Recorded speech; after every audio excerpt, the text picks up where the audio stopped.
afternoon, everyone. Welcome to our All Recovery meeting. My name is Karen, and I'm one of your recovery coaches. Hi, I'm Raina. I'm another one of your recovery coaches here. And good afternoon, everyone. My name is Craig. I'm also a recovery coach. Hey, good afternoon. My name is Mike, one of your recovery coaches. Also, welcome everybody. Got a full slate here today. The first all recovery meeting with all the recovery coaches. Yes, our first one. So any questions and stuff y'all have, just put them in the comment section. Ms. Raina will answer them all. We will get it done. Welcome, everyone. So just a reminder, we do have our family group meeting this Saturday. From the center will be open from 11 to 3. 11 to 2. But the meeting is going to be scheduled for 12 to 1 p.m. So if anyone would like to stop by and share your personal story, please come on in. Yes, please come on and join us because we're going to be here this Saturday, and we always want to deal with the family dynamic of people who struggle with substance use disorder. It's very important. The family part is very, very important. Trust me. We also have a walk for wellness on Saturday, this Saturday as well. It's at 10 a.m. It's free admission. They're going to meet at the Bridgeton High School, and they're going to walk. I believe there's going to be several resources out there. So yeah, just go on, get a walk, and get some information. And they're also giving out $25 gift cards to ShopRite for anyone that gets vaccinated. Oh, right. Spread the word. That's good. $25 gift card. What else we got? Any roles coming up? Row is scheduled this Monday. I have Ruben's scheduled in here. Monday, May 23rd, right? Yeah. At the Millville Police Department from 10 to 2. Mm-hmm. And we have I believe, a job resource fair. We got a lot going on in the county. Yeah, so June 7th, we have, which is a Tuesday. It's going to be from 10 a.m. to 1. If it happens to rain on that day, they will reschedule it to Tuesday, June 14th. It's going to be at the Cumberland County Courthouse on 43 Fayette Street, and it is a job resource fair. Oh my, that's good stuff. Okay, we got a lot of stuff going on in our county. You just gotta participate and look out for it. And what else we got? That's it, right? Yep, that's about it. Then stay tuned for all of our open house dates we got coming up in June. We will have a flyer and I will be sharing it soon. We got the open house. We got 3 different dates that we're going to be doing the open house. The dates was June 6th or June 4th. Ms. Rena had it messed up on the email, but June 2nd. Rena had it messed up. I just called it. Yeah. June 2nd, June 7th, and June 18th. So it's going to be Thursday, Tuesday, Saturday. So that's 3 different days that we're going to have an open house, and all of y'all are welcome to participate. We're going to have a lot of fun. It's always good to show people that they can enjoy themselves in recovery, because a lot of times people think once you get in the process of recovery, you lose your fun. I don't know why, but it is some people who think that. So today we're going to be talking about rebuilding your life after addiction, and we're going to give you some tips for a new start.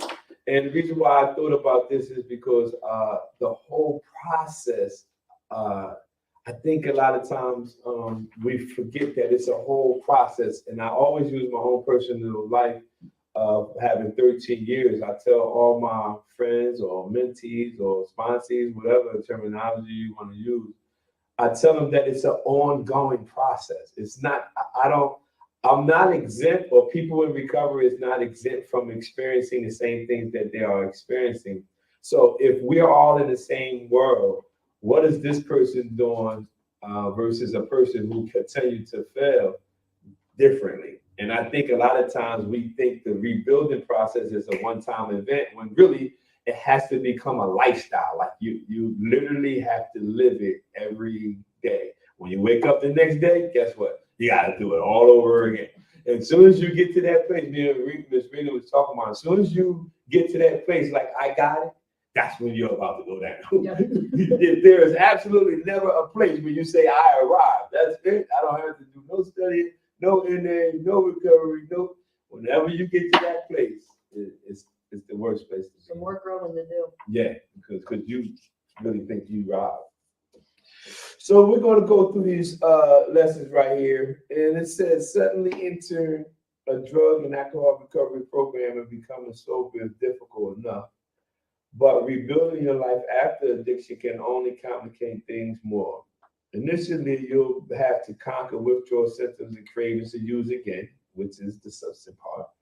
Returning to the real world and continue a sober lifestyle after spending years of substance abuse addiction can be like coming out of a cave. I was just telling them that in the when we was doing a presentation about you being in first step right now, but it's not over when you complete first step. Don't think that. The transitional process will require several changes, several steps and resolutions that may be strictly followed to be successful. This is critical if you're working on your recovery or recently become sober and want to continue the path after rehab. So after spending an amount of time in treatment, the transitional process, man, I'm telling you, this is very important. We might have to do this like twice. The transitional process of rebuilding your life after addiction can be challenging and will require several steps. So we had several changes and we have several steps. I think that's why I call it 12 steps. Here are 10 tips to rebuilding your life after addiction. So we're going to go through these things, and remember, this transitional process is so it's dear to me. Last night I had happened to not really run into, or was talking to somebody briefly, and I obviously know that they had went back into their substance use, and I paused quickly to tell them, you got to continue the process. And the only thing I can try to explain to individuals is the rebuilding or the transition process is an ongoing thing. There's absolutely no day that you can ever get to the place and you don't try to. I'm not saying you don't have to take a break and take rest, but the rebuilding process takes several changes and several steps. Somebody want one? Sure. I'll take number one. And number one states, by the way, this article was brought to you by Granite Mountain and BHC.com. Thank you.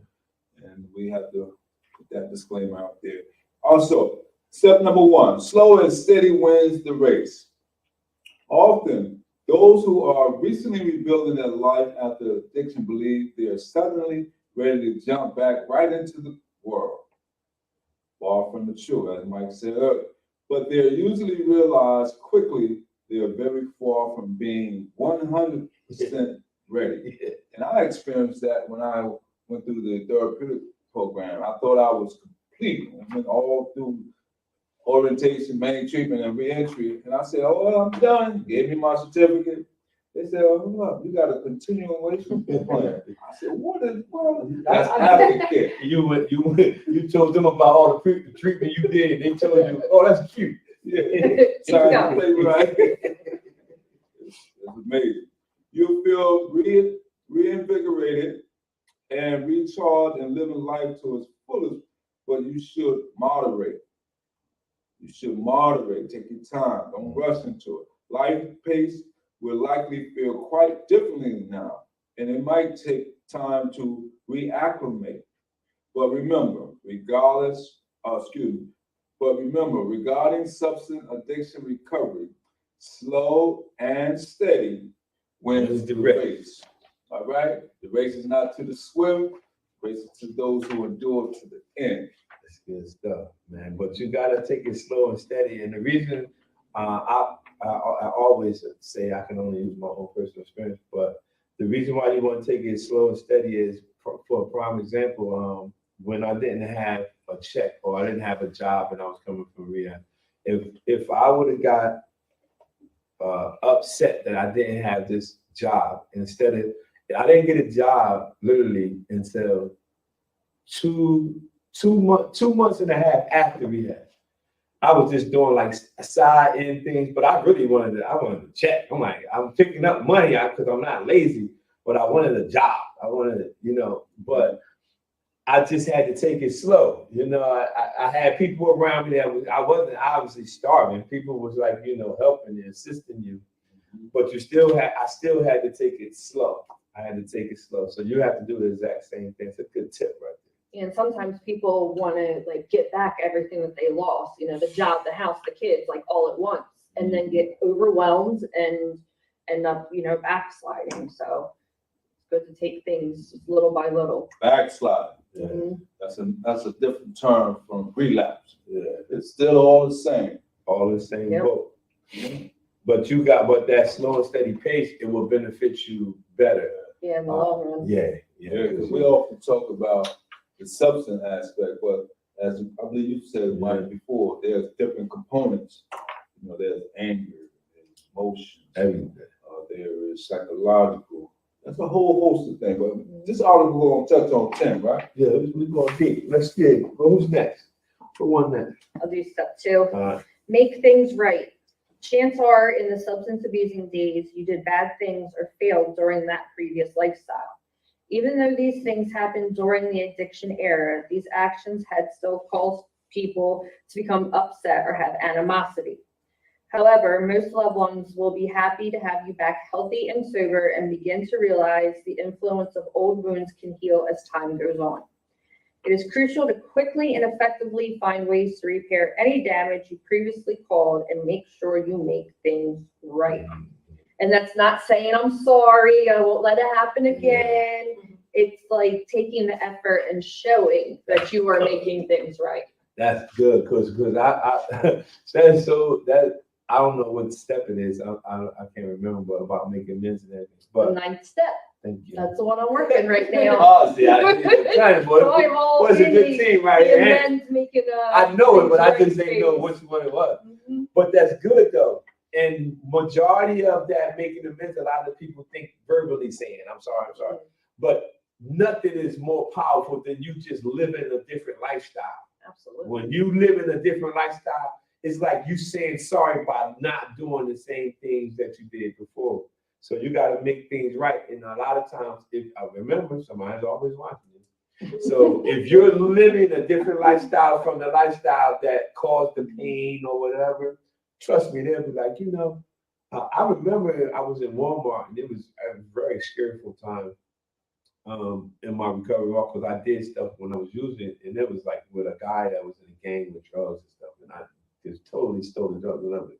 So I seen them in Walmart when I was clean, and my wife was with me.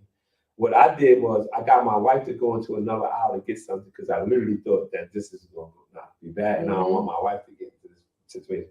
I made her go into another aisle to get something that I totally didn't want, and he was coming to me. I was like, Dad, And he came up to me, and at that time I had like 2 years clean. He said, "Man, I've been watching you. That was messed up what you did for me." Right? And he said, "But keep doing what you're doing." And I said, I was like, I wasn't scared, but I was happy that I didn't have to, get into all that stuff. Relax. Yes. But he said, "I've been watching you, and I noticed you changed."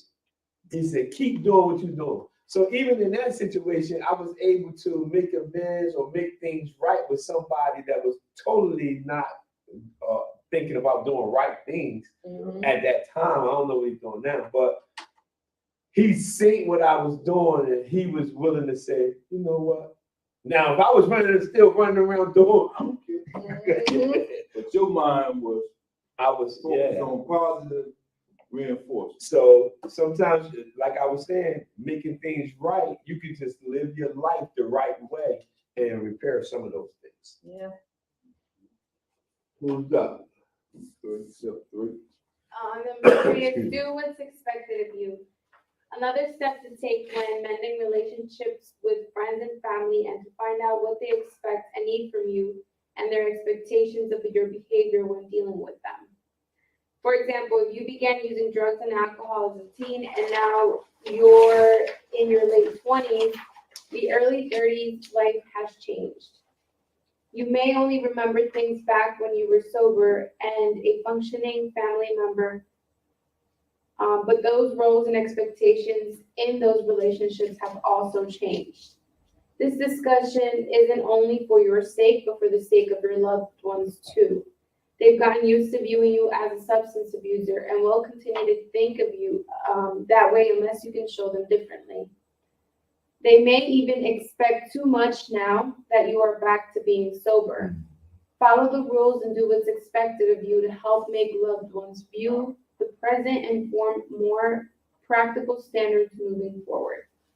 To help make the loved ones view the present and form more practical standards moving forward. Because Go ahead, I'm sorry. no, because they can put too much on you too quick. Yeah, and it's almost reiterating what Raymond was saying. Yeah. It ain't what you say, it's what you do. Yep. And you said people are watching you, so through a course of time, you make strides. And I found out during my state of recovery is that if you doing what's right, people are willing more to help you, along the journey, because who don't want to help a person improve themselves? Especially when you see they're trying to do right. It's sort of like what we are. One of the things Miss Raymond was talking about yesterday on the road about advocacy. Mm-hmm. One of the things we do when we helping somebody and we see they doing right, it gives us another, like it makes us like, okay, he remember we talking about the guy, he's going to the program. So now you want to go extra, make sure this guy get this ride. We want to make sure because we want to help. We see the person trying to do right. So you go that extra, like, You rooting for them. yeah, you advocate. That's that empowerment. Yeah, but that's like you were saying, people want to help you when they see you, at least you trying. You probably ain't got it all right, but this person at least trying. At least it's fun. They trying. And we had a situation like that yesterday. Ms. Green, we were talking to her like, look, how about we do this? She was giving them mad ideas, like options. Well, what about this? What about, Grab one. Yeah, and buddy, look, he went today. That's great. And she kept going like, what about, Success story. Yeah, so you know what I mean? Absolutely. Everybody loves a good success story. And what he did what was expected of him. All he had to do, he said, I want to do this and do this. He did it. He said, I got to do this. Let me let my mom know this. Let me do this. He did it. And then the next day, he eventually went. So all we got to do, and a lot of times, some people, if they put too much pressure on you, my wife learned that when I would come home from programs, she learned it later. She would put a lot of responsibilities on me, but she didn't know. When she finally went to get help for her, which should be the family dynamic, she was like, "Oh, that was the wrong strategy. That was you." They was like, "Yeah, that wasn't it. That was you." He probably can't even pay a bill. You trying, But she was putting pressure on him. But then it comes a time when you're trying to do what's expected of you. For another example in my own personal experience, I had responsibilities as far as bills. It was an electric bill too. I was expected to pay it. I didn't pay it, and then one day we sit in the house and the lights go off. I'm like, I told my wife, I asked her, I said, honestly, you probably did the first thing like, I know this guy, relax, like because like, hold on, you're not paying bills. But that's the first thing that goes when you neglect home. Old behavior, the thought of old behavior. You be like, All right, next step forward. This is my big one. Follow through. Life after rehab will be tough enough adjusting to life and finding time to discuss in details what is expected of you. But now that friends and family have given you the ground rules moving forward, Now you'll have to follow through on it. You beat substance abuse and addiction, and now the time has come to change old habits, correlating to how you relate to others, things you do for them, handling obligations, and more. People you speak with may be duly impressed by the interest you display in what they believe and required to consider their expectation. But what will impress them and help form a solid relationship is by following through on your commitments now and long term, showing them. Yeah. That's like you following through and showing them. And I remember as a motivational speaker, I forgot his name. He was in the NBA before, and he has a motivational tape that he talks about, and it's called the follow through. He said he was in college and he kept shooting the ball, and he was missing the shot all the time. And his coach said, just keep following through. And eventually, all the people on his college team who were better than him, that were making their shots, they was just shooting, they were making them, never made it to the NBA. He made it to the NBA, and all the other people didn't. And when he got to the NBA, he said, man, how do you make it? He said, I kept following through. And I remember he said he was missing, but he kept the form. And they said he just kept following through. And eventually he made it. And that in recovery, we got to follow through all the time too. Yeah, I think that's like huge for rebuilding relationships. Like also makes me think of my kids. Because like for so long it was like, yeah, I'll get to it, I'll do it. And then it never happened. So when I say that today, I make sure I follow through. That's true. And do, what I'm saying I'm going to do. You got to follow through. Mhm. That's more important to your words, everything. So ain't nothing about it like a reliable person. When they follow through on what they say or what they going to do. Especially for so many years when your word was not Nothing. reliable. Hey man, take my word on it. Nah, I got it. I appreciate your heart in the right place, but I got it. So always remember follow through. Who's up next? Me? Step number 5, leave old friends behind. After leaving rehab, it is crucial to cut ties with all previous substance abusing and addicted friends from the past, regardless of the support they claim they'll give you during your path to sobriety.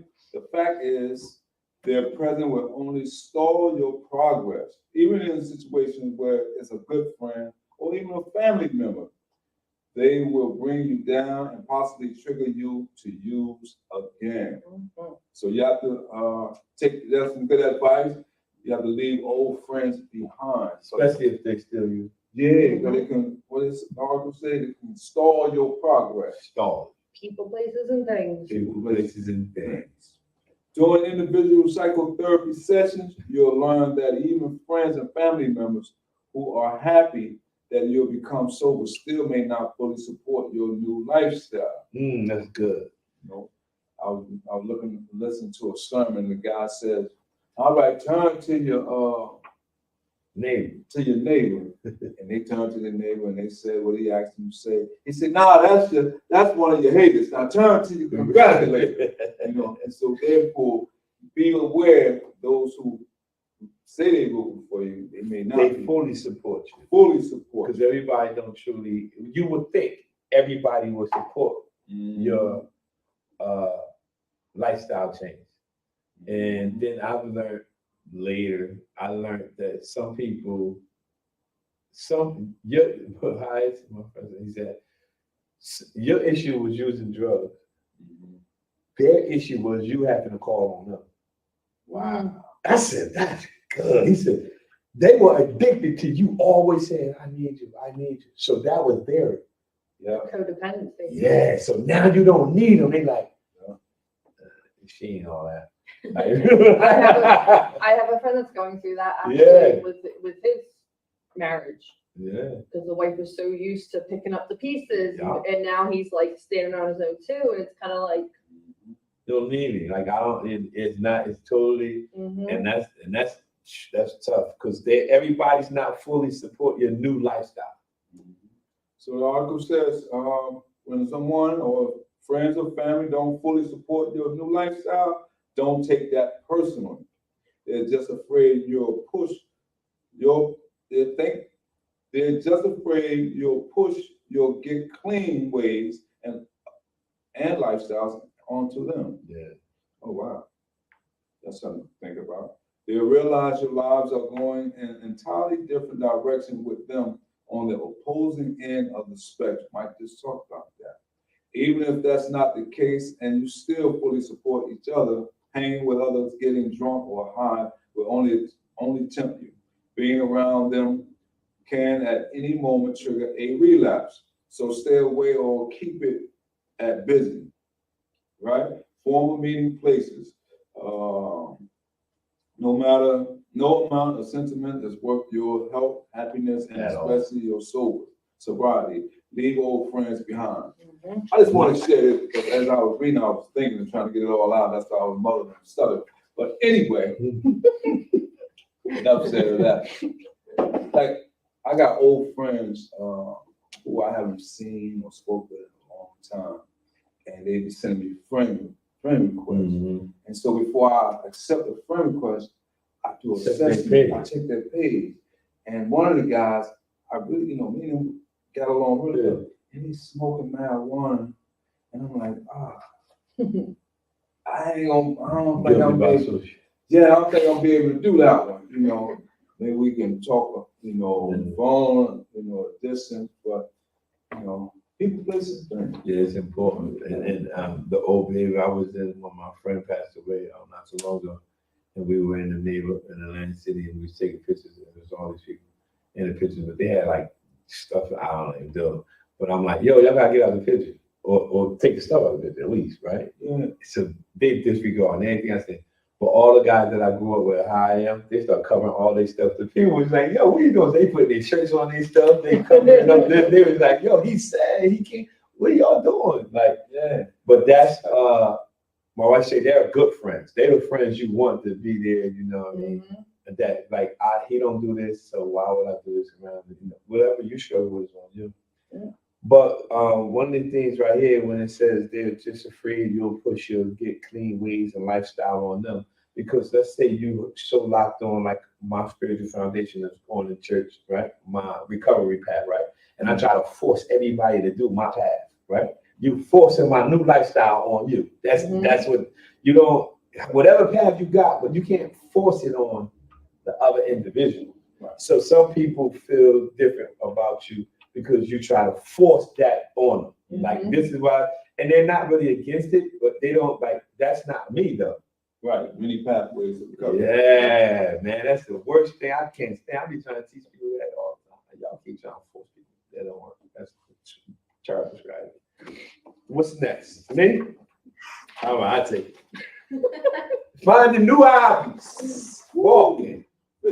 Back in the substance abusing days, every day probably revolved around seeking and consuming drugs. That's called that imaginary world. Like, remember they talking about, hey, we could go to the trip to Baltimore. Baltimore. Yeah, I leave this block for you. Can y'all FaceTime me? What? I can't leave this area. It's like it's like that dog. They got the fence. The invisible fence. That's when you actively use it. You don't go outside of. Oh no, no. That's your normalcy. You might get instantly. I used to get instantly sick if I got too far from the place I need to. Yeah, like it's mental. Yo, you be mentally like, yo, I'm too far because I know what I need. Yo, you get mentally. Yeah, that's like meeting new people who's not using or never used. Establish a relationship. Yeah. Conversation may just be foreign to you because you're speaking the same language, but it sounds foreign. Yeah, it's not. Finding new hobbies, okay? In the moments you were occupied with using substances were perhaps overshadowed by thoughts of when and how you were going to schedule using again. Absolutely. So now that you're clean, what will you do with your free time now? Substance addiction has left a giant hole in your life. You have to fill that void. That is so important. With something positive. And now is the time for you to fill that hole with something productive, man. Engaging in fun. Finding new hobbies is easy. Try by volunteering, pursuing further education or other positive or fulfilling hobbies to keep a new life on the right path. So this is good. New hobbies, sponsor new hobbies. Walking. I like fishing. Yeah, go fishing, man. Just go out there, catch a couple of little babies. Little guppies. Little guppies. They don't, Hey, man, they ain't don't no go back. Is it so wild? Hey, yeah, I throw them back. All of them. Fishing, what is they called? The ward, the life, something they got. You gotta have your Game life. warden? Yeah, the game. Game warden. Hey, I see Mike in the paper, man. What do you do, man? It was over fish. Little guppy. How many guppies you had? Boy, they go there, that thing go viral, and then we got this up in a bucket full of baby fish. Boy, his life changed for real. All right, let's go to number 7. Y'all is terrible. See, we have fun. This is Capital Recovery Center. Oh, man. Number 7, start exercising. Think back to the days of drinking and using substances. How often did you work out during that period? Although now you're clean and sober, are you in good health? Those who start exercising can feel a world of difference regarding improving overall brain health, boosting energy levels, feeling of self-confidence, and sense of well-being. So whether it's hiking, swimming, yoga, cycling, Pilates, joining a gym, or a team sport, exercise can take things to a whole other level. Another reason to start exercising is to meet others dedicated to living a healthy lifestyle, which will help support your newly found healthy habits. Meet other people, start exercising, doing something. It doesn't have to be much.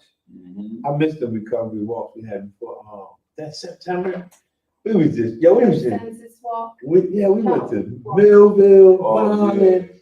Yo, Sam was out there, the greatest city of Bristol, the great city I of think, Bristol. do we do it in September?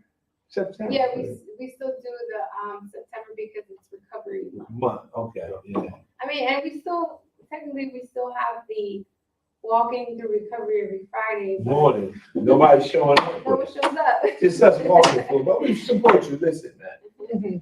But different exercises is good. Start exercising. You can find any little thing. My mom, she's 76 or something. She texted me. She should be texting me soon.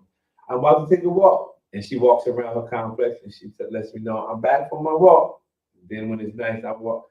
I said, that's all right, man. I want to be like, I hope I ain't heard that G around 70 something to be like, hey kids, I'm going for a walk. I said, I hope I keep that, man. All right, number 8. Number 8 is start dieting. Uh-oh. Like most people who Uh-oh. spent years abusing substances, you likely didn't have the best diet throughout that period. Your body's condition is influenced by what you eat, and it may now be showing signs of malnutrition caused by long-term neglect. It is crucial to minimize fats, cut junk food out from your diet, cut out sugar and unhealthy food, and eat fresh fruit, veggies, fish, and lean meats daily. Also, drink lots of water and cut back on coffee or energy drinks.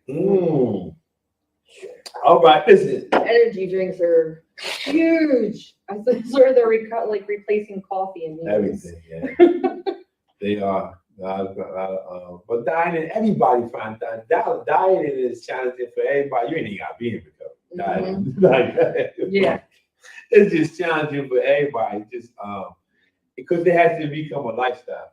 When it becomes a lifestyle, it becomes easier.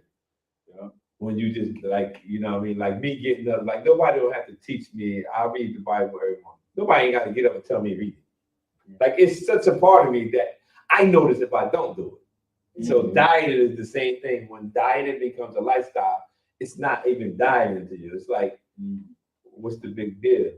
You know what I mean? So if you find it challenging, you're not by yourself.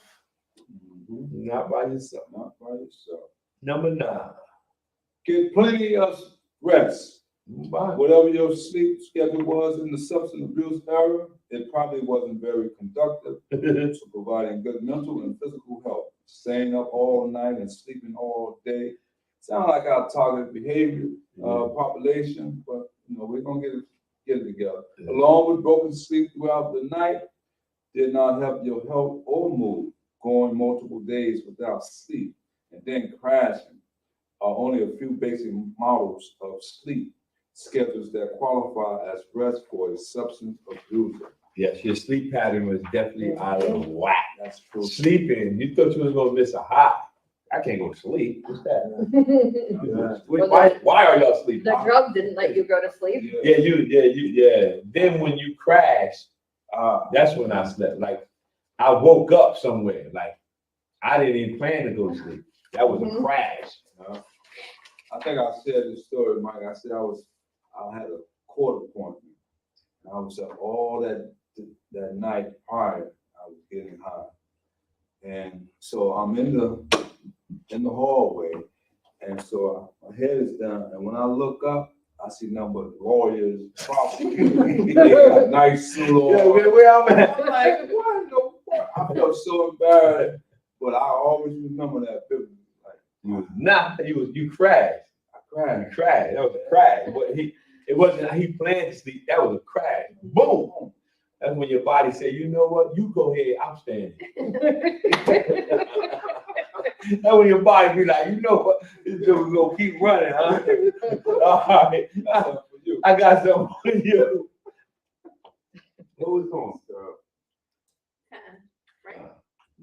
Yeah. Are we done there? Yeah. Oh no.